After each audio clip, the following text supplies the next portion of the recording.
అనకాపల్లి జిల్లా సభవరం మండలం పెద్దగుల్లాలపాలెం శివారు మోపాడపాలెంలో బుధవారం తెల్లవారుజామున భారీ వర్షంతో పాటు పిడుగులు పశువుల పాకలపై పడి పాలిస్తున్న 2 జెర్సీ జాతి ఆవులు మృతి చెందాయి.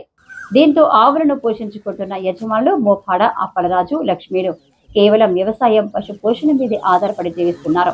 2 సంకర జాతి ఆవులను ఒక్కోటి ₹1,00,000 చొప్పున కొనుగోలు చేసి పాల సొసైటీకి పాలు సరఫరా చేస్తూ జీవనం గడుపుతున్నామని మోపాడు అప్పలరాజు మీడియాకు తెలిపారు. బుధవారం తెల్లవారుజామున ఈ ప్రాంతంలో కురిసిన భారీ వర్షానికి పిడుగులు పడి 2 జెర్సీ జాతి ఆవులు చనిపోవడం వల్ల తీరని నష్టం వాటిల్లిందని టీడీపీ నేత భోండరాజు మీడియాకు వివరించారు. మోపాడు అప్పలరాజు, మా నాన్నగారి పేరు సన్నారావు గారు, మా అమ్మగారి పేరు లక్ష్మి. ఇలాగా మా రైతుగా ఆవులు మనం తీసుకున్నాను. ఒక్కో ఆవు ₹1,00,000 సుమారు. రెండు ఆవులు పిడుగు. ఎలక్ట్రానిక్ మీడియా సభ్యులందరికీ నమస్కారాలు అండి.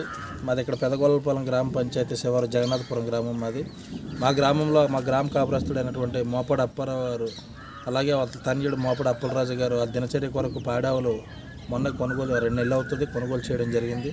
కొనుగోలు చేసి ఒక్కో ఆవు సుమారు ₹1,80,000 మధ్య కొనుగోలు చేసి వచ్చారండి. ఒక్కోదాన్ని 2 ఆవులు కూడా నిన్న సాయంత్రం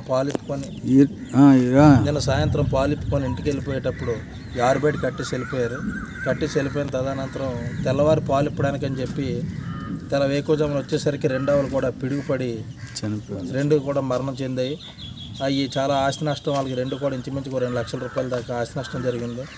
దీన్ని దృష్టిలో పెట్టుకొని మన గవర్నమెంట్ వారు, అదేవిధంగా మన సిబ్బంది అంతా కూడా వారికి న్యాయం చేస్తారని చెప్పి కోరుకుంటూ సెలవు తీసుకుంటున్నాం.